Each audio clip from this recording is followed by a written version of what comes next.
औरिया साहब, ये अगर ये सारा आर्गूमेंट्स के इनकम में भी इजाफा हुआ है, फिर कंस्ट्रक्शन इंडस्ट्री जो है वो इस वक्त बड़े अपने ज़बरदस्त एक बूम उस पर चल रहा है, फिर जो किसान है वो भी वहाँ पर भी इजाफा हुआ है, तो ये बताइए ये पीडीएम के जलसे में लोग क्यों रोटियों के हार पहन के गले में आ रहे हैं, क्यों एहतजाज कर रहे हैं, और पीडीएम की रैलियां जो हैं वो महंगाई का मौजू क्यों बनी हुई हैं?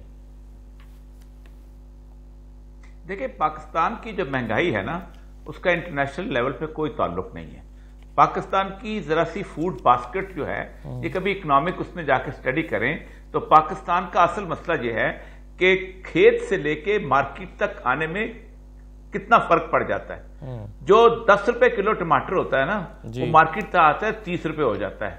लेकिन कोई गवर्नमेंट का एहलकार ये पूछने का रवादार नहीं होता कि ये बीज का 20 रुपया कहां से जाता है। जो इवन मार्केट, आप सिर्फ लाहौर शहर में घूम लें, आप सुबह मार्केट में चले जाएं, आप पूछें सेब कितने के, वो मार्केट जहां के सब्जी मंडी वाली मार्केट में सेब कितने का है, बाकी फिर उसके बाद चलते आए आप देख लीजिएगा कि आपको अपना उसमें दाता साहब के पास कितने का मिलेगा, समनाबाद में कितने मिलेगा, गुलबर्ग में।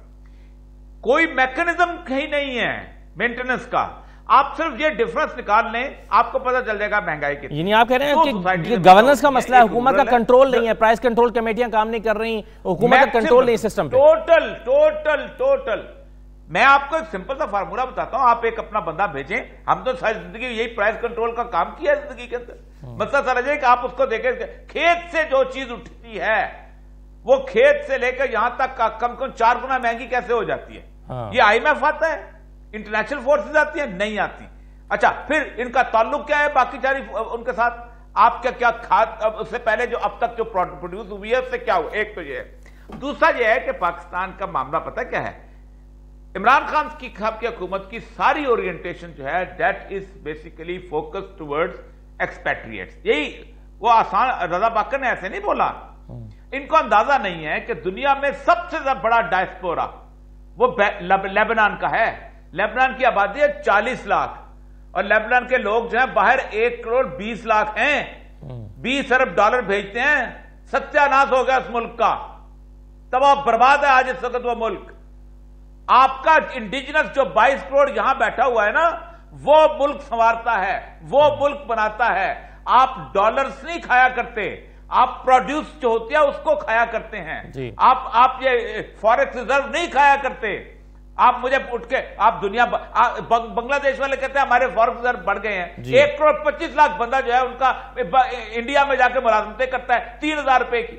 हमें फिर तो वही सिखाया जाता है, वही IMF की फॉरेक्स रिजर्व हमने इतने कहा। और भाई फॉरेक्स रिजर्व नहीं खाते लोगों को 5 रुपए किलो टमाटर चाहिए होता है, लोगों को 10 रुपए किलो जो है वो हल्दी चाहिए होती है, नमक चाहिए होता है, ये चीज चाहिए होती है। इस पे कोई कंट्रोल। अच्छा, प्राइस कंट्रोल मैजिस्ट्रेट होते थे, 3 साल आपको हो गए, रोज आपको रोना रोते हैं, पहले वो रोना रोते थे, आपने कोई प्राइस कंट्रोल में किसी डिप्टी कमिश्नर के पास प्राइस कंट्रोल का कोई अख्तियार नहीं है। ठीक, और ये जो आप बात कर रहे हैं ना, बिल्कुल सही है जी। औरिया साहब, एक तो मुस्कुराने की वजह बता दें और फिर ये बैड सब्सिडी और गुड सब्सिडी का जो हमने कॉन्सेप्ट आज देखा है,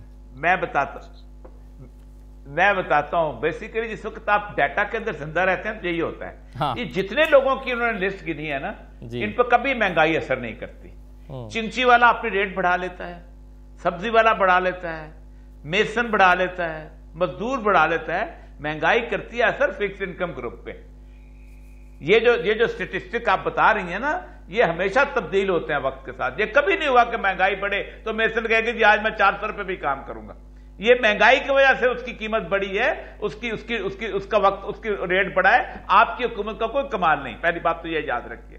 फिक्स इनकम ग्रुप जो पहले दिन से आपका टारगेट रहा है कि आपने पहले 2 साल तो तनख्वाहें नहीं बढ़ाई थी लोगों की। फिर वो जो बंदा जो बैठा होता है, जो टीवी के अंदर बेचारा कैमरामैन है, जो मुलाजम है किसी जगह, जिसको 2-2 3-3 नौकरियां, उस पर इफेक्ट करती है ना। महंगाई करती है गांव में किसी के ऊपर इफेक्ट, वो चीखता वो है, चीखें उसकी निकलती हैं। बाकी ये कभी नहीं हुआ कि पेट्रोल की कीमत बढ़े तो चिंची वाला कहे कि मैं 4 रुपए पे ही काम करूंगा। तो ये लिस्ट हमें ना सुनाएं। ये लिस्ट बुनियादी तौर पर इस लिस्ट की हमेशा महंगाई के साथ साथ कीमतें बढ़ती रहती हैं। एक बात। दूसरा यह है कि सब्सिडी जो है, अगर आपने सब्सिडी का मॉडल देख लेना है तो सब्सिडी तो फिर आप तो एक मुकम्मल तौर पे एक चीज कहता है रेजिमेंटेशन शुरू कर दें। आप कंट्रोल नहीं कर रहे मिडिल मैन को। जो 4-4 वास्ते, मैं अभी कराची की मार्केट की स्टडी कर रहा था, मेरे सामने पड़ी हुई थी कि जहां तकरीबन 50 टन के करीब टमाटर आता है, और उस टमाटर की सिंध के जो अपना लाड़काना में टमाटर बिकता है होता है, जो वहां पर होता है, उसके दरमियान कम से कम 3 गुना का फर्क पड़ जाता है कराची पहुंचते पहुंचते। ये आग कैसे लगती है? ये कौन सा, आप मुझे बताएं, आपका पाकिस्तान के अंदर महंगाई को कंट्रोल करने का कौन सा मैकेनिज्म है? क्या सिर्फ एक आप लगा सकते हैं वो जो अपना वो जो होती है निरखनामा? कौन सा मैजिस्ट्रेरियल सिस्टम? आपने कितने लोगों को पावर दी कि जाके आपने समरी ट्रायल करके महंगाई को रोके? कोई नहीं। मतलब फिगर्स के अंदर जिंदा रहते हैं, फिगर्स के अंदर उठते हैं, फिगर के अंदर बैठते हैं। फिगर से मैंने भी तो बताया आपको कि फिगर्स के अंदर 20 अरब डॉलर बैरूत में 1 करोड़ 20 लाख डायस्पोरा भेजता था, उसकी वो इज्जत करते थे। दुनिया का जो सबसे ईमानदार मालदार आदमी था वो he was Lebanese origin of Mexican था। वो बंदा जो है वो वहां पर आता था, उसकी ऐसे इज्जत होती थी। आज लबनान का हाल देख लें आप, बैरूत का। और दूसरी बात ये हमें मत कहा करें 2018 में कर छोड़ा है, पाकिस्तान ने किसी ने तरले मिलते करके आपको नहीं कहा था प्लीज अल्लाह का वास्ता तशरीफ ले आओ। आपने दावे किए थे हम ठीक कर सकते हैं, आपने कहा था हम बेहतर कर सकते हैं, आपने दावा किया था, तो आपको लोगों ने कहा तशरीफ लाइए, आप ही हैं, आप ही निजात दहिंदा हैं, आप ही आइए। आपने लोगों की आंखों में ये देते, और 3 साल के अंदर आप देख लीजिएगा।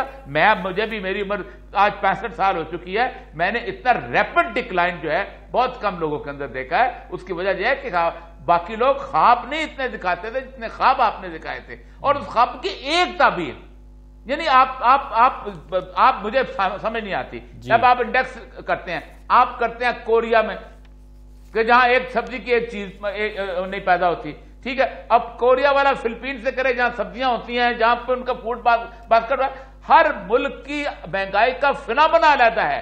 अल्लाह के वास्ते पाकिस्तान को पाकिस्तान के अंदर एनालाइज करना सोचो यार। जी, ये जो हमें पढ़ाया जाता है कि उधर पेट्रोल इतना हो गया, उधर हर मुल्क का अपना मसाइल होते हैं। सही है, चलें इसका जवाब तो अंदीर साहब देंगी, लेकिन मुझे ये बताइए आफरीदी साहब कि अपने आदाद-ओ-शुमार में खुश रहना। और ये साहब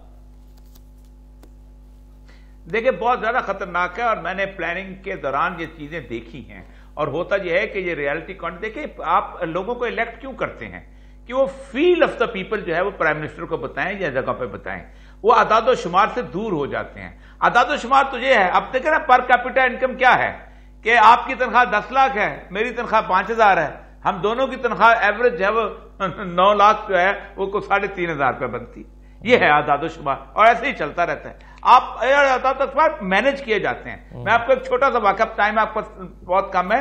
मैं जब वासा में वहां पर था एमडी, तो स्कीमें बन रही थी, तो स्कीमों में उन्होंने बताया जी फलां जगह डर है पानी का बहुत। उसने कहा जी वहां पर मसला चला जाए कि क्या करें। उन्होंने कहा जी बताएं 5 साल बाद पानी खत्म हो जाएगा उस इलाके के अंदर। अच्छा नहीं यार 3 साल कर दें ताकि बेहतर है, इससे बेहतर होगा फौरन स्कीम मुझे मिल जाएगी।